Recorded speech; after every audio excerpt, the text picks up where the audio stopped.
anciennes vidéos. Et j'en reçois encore des messages à chaque fois que je parle de la Formule 1. Donc ça va faire plaisir à ces gens-là.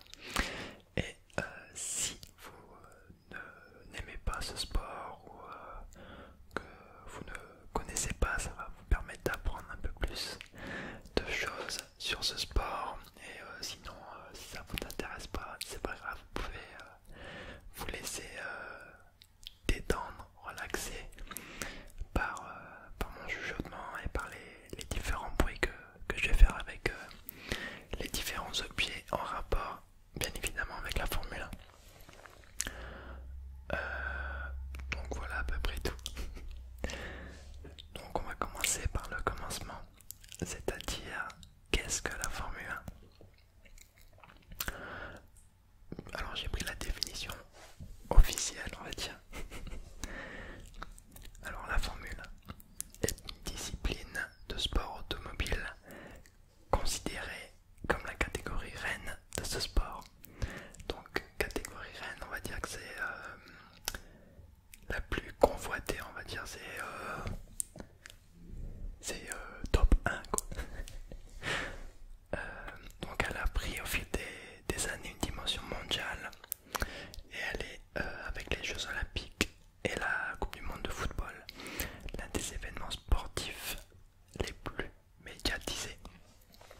Alors il faut savoir que dans la Formule 1 il y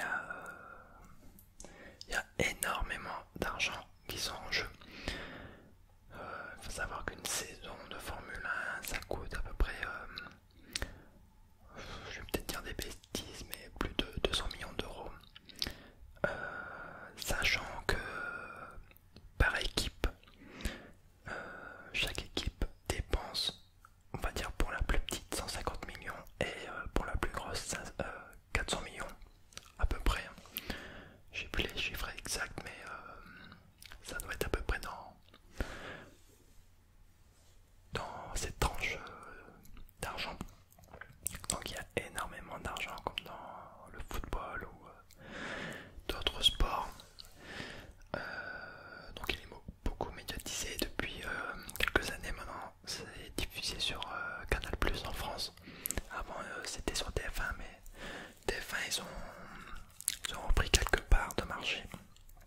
C'est pour ça qu'on peut voir le Grand Prix de France ou de Belgique et de Monaco, je crois, sur TF1. Donc je vais continuer un peu la définition.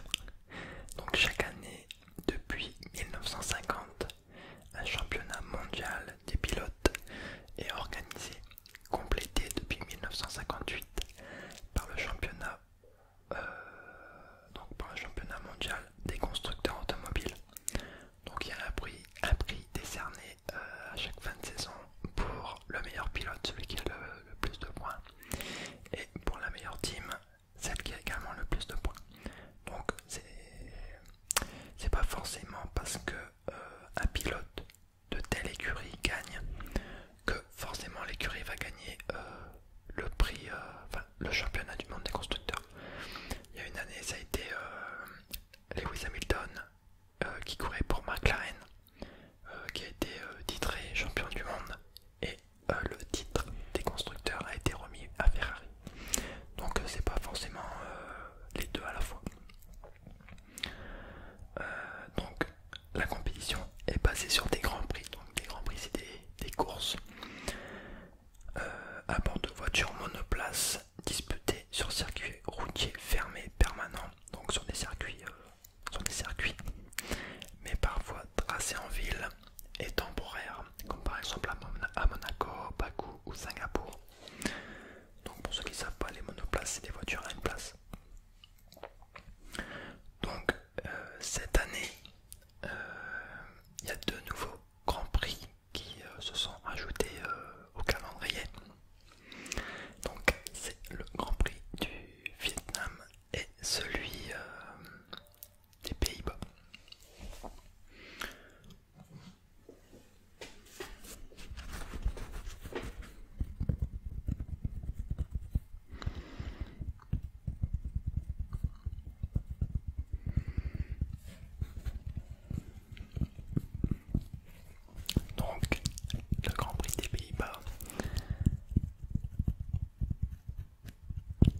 c'est la casquette de Red Bull Racing Formula One Team. Je crois que c'était de l'année 2015. Quelle date celle-là? Parce que dans l'équipe il y avait encore Ricardo.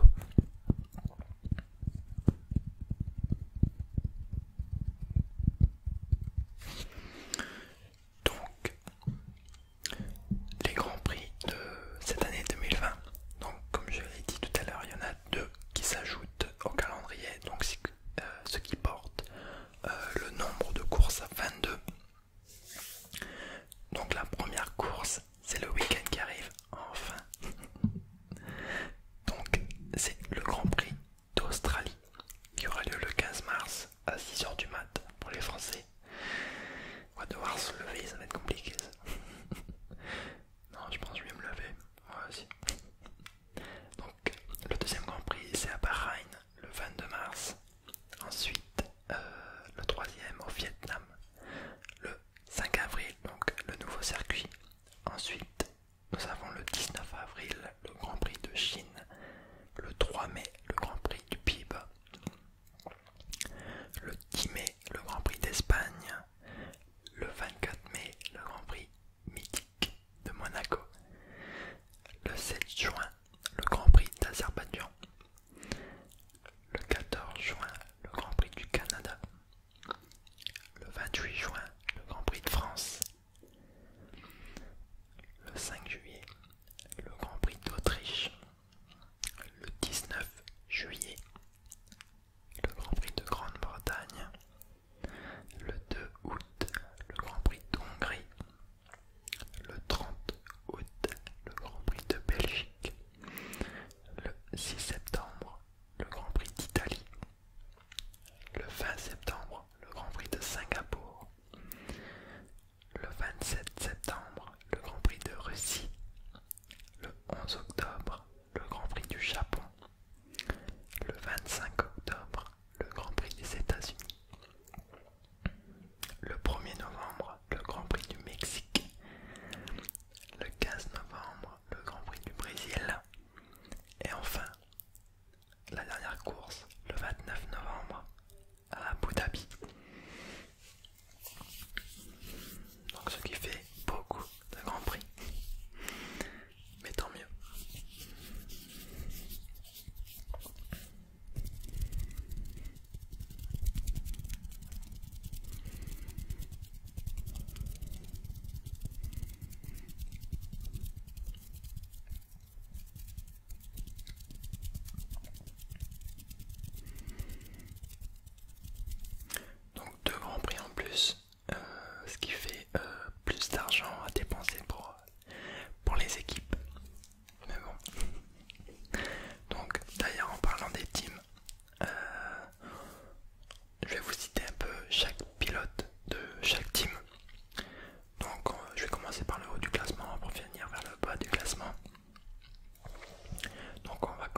je sais plus.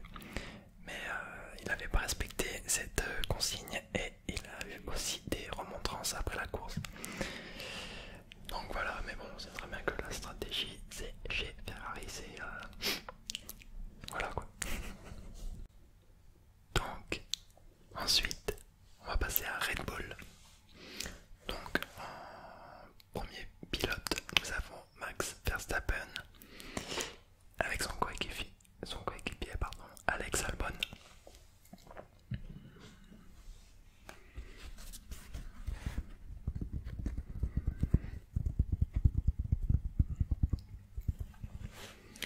Donc Alex Albon, on va dire qu'il va commencer sa première saison avec Red Bull parce que l'année dernière il était chez Toro Rosso, une autre écurie. Il est celui qui était à sa place avant, c'est Pierre Gasly, donc un Français. Et en manque de résultats, Pierre Gasly a été rétrogradé, si je puis dire, a été remplacé par Alex Albon. Donc, voilà, décision un peu, j'ai envie de dire pas surprenante de Red Bull parce qu'ils ont déjà fait le coup plusieurs fois. Dès qu'il y a un manque de résultats, hop, oui, on change de pilote, on essaye d'avoir mieux. Je critique un peu, mais c'est un beau sport quand même. Mais je tiens pas pour Red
le père de Lance Stroll, c'est celui qui a racheté,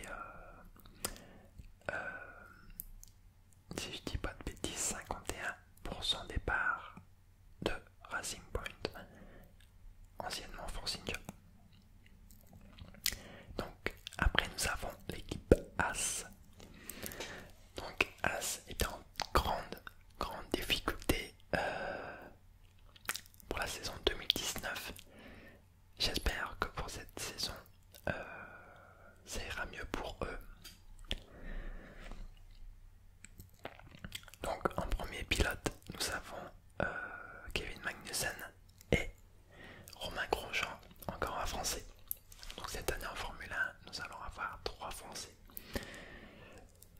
Ensuite nous avons l'écurie AlphaTauri, anciennement Toro Rosso, avec le troisième pilote français de cette année qui est Pierre Gasly et Daniel Kvyat, avec un nom assez compliqué à prononcer. Donc ils ont une très belle voiture cette année, un beau livret. J'espère encore une fois pour Pierre Gasly qu'il pourra refaire un podium, ça serait vraiment ouf. Donc voilà, j'espère vraiment pour lui et pour les autres Français aussi, surtout pour Esteban Ocon, je pense que ça serait ouf aussi. Et enfin, on termine par l'équipe qui a eu le plus de difficultés ces 2 dernières années, qui est Williams. Alors Williams, c'est une équipe mythique de la Formule 1, mais depuis 2-3 ans, ils sont en grande difficulté, ils sont en manque de résultats. La voiture, pas compétitive. Alors qu'ils ont un très bon pilote, George Russell, qui peut pas trop faire ses preuves en Formule 1 avec cette voiture. Donc cette année, c'est Nicolas Latifi qui sera son coéquipier, qui remplace Robert Kubica. Donc je vais parler un peu des essais hivernaux pour un peu structurer tout ce que je viens de dire. Donc dans les essais hivernaux, j'ai bien aimé parce que le premier jour des essais, Kubica qui est troisième pilote, ah oui, j'ai oublié une écurie qui est Alfa Romeo. Donc chez Alfa Romeo nous avons Kimi Raikkonen et Giovinazzi, Antonio Giovinazzi. Donc voilà,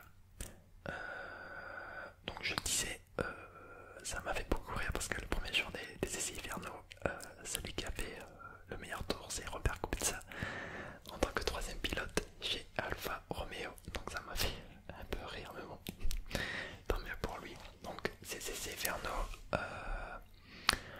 je pense, j'ai parlé un peu de Williams, que le milieu de peloton sera plus disputé que les dernières.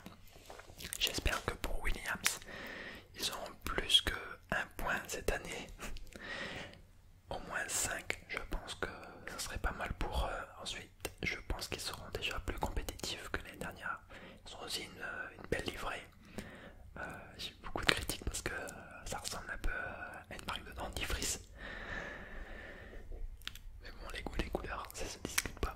Ensuite, par contre, Ferrari est en grande difficulté. En baisse de résultats par rapport à Mercedes ou d'autres écuries. Renault reste constante, j'ai envie de dire.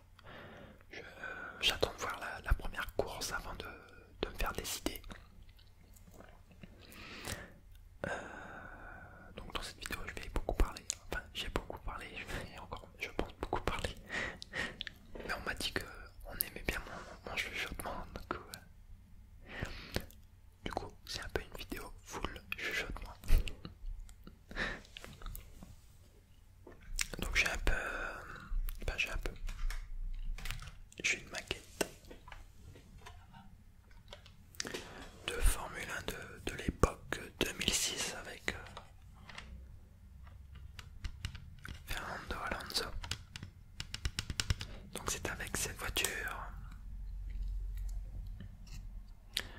qu'il a remporté 2 titres de champion du monde.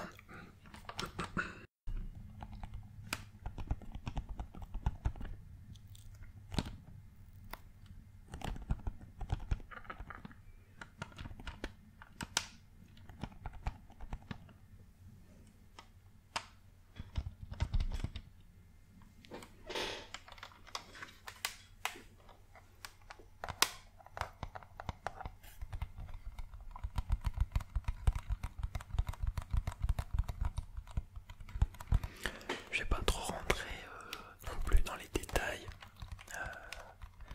de ce qui est la Formule 1 et de tout ce qui l'englobe. Je pense que j'ai parlé des choses essentielles, les pilotes, les équipes, un peu comment ça se passe.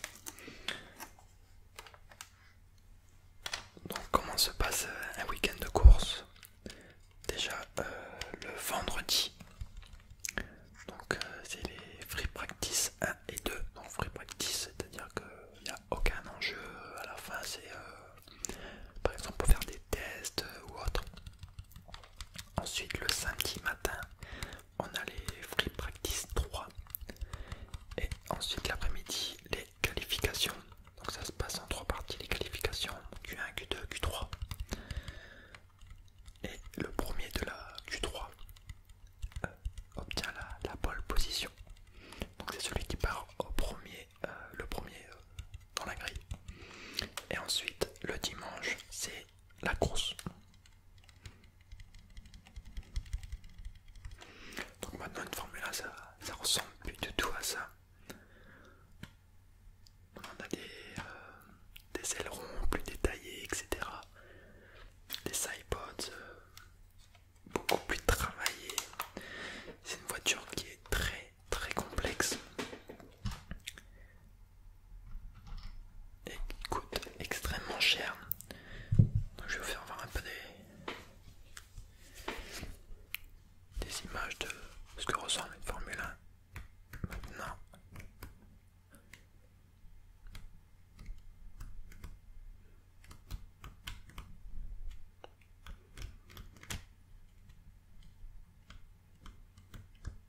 Un peu de pitch turning.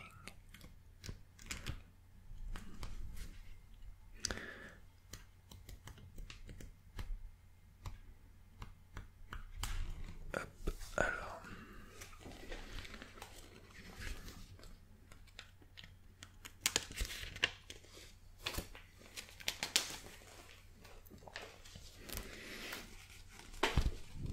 Alors normalement vous voyez bien là. Ouais. Donc voilà à quoi ressemble une Formule 1 actuelle. Donc là c'est la Formule 1, c'est la Renault de 2018.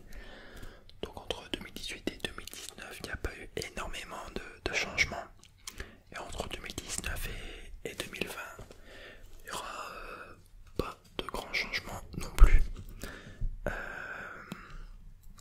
Donc voilà, je vais pas trop rentrer dans les détails. Parce qu'après la vidéo va durer assez longtemps. Mais si vous voulez plus de détails sur ce qui est la Formule 1, plus concentré dans le technique et l'aérodynamisme, etc. Dites-le moi en commentaire. D'ailleurs, tant que j'y suis, dites-moi si ça vous intéresserait que je fasse une vidéo à chaque course de Formule 1, c'est-à-dire que je fasse un peu un débrief de la course. Donc dites-le moi en commentaire. Je vais mettre un commentaire, je pense, ou un sondage. Moi, je mettrai peut-être un sondage sur dans l'onglet communauté. Ouais, je vais faire ça. Donc pour revenir à la Formule 1, et je pense que je vais finir là-dessus. Cette saison 2020 va être une saison assez particulière, je pense, parce que les écuries préparent surtout la saison 2021 où il va y avoir énormément de changements au niveau de la voiture, de l'aéro, des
écuries et pour la Formule 1, tandis que par exemple Williams peut dépenser 150 millions.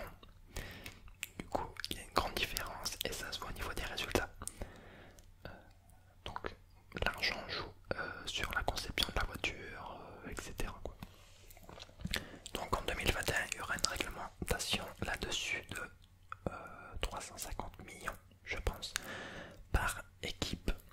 Donc j'espère que cela va aider à avoir plus de spectacles dans ce sport, parce que le spectacle commence un peu à partir, sachant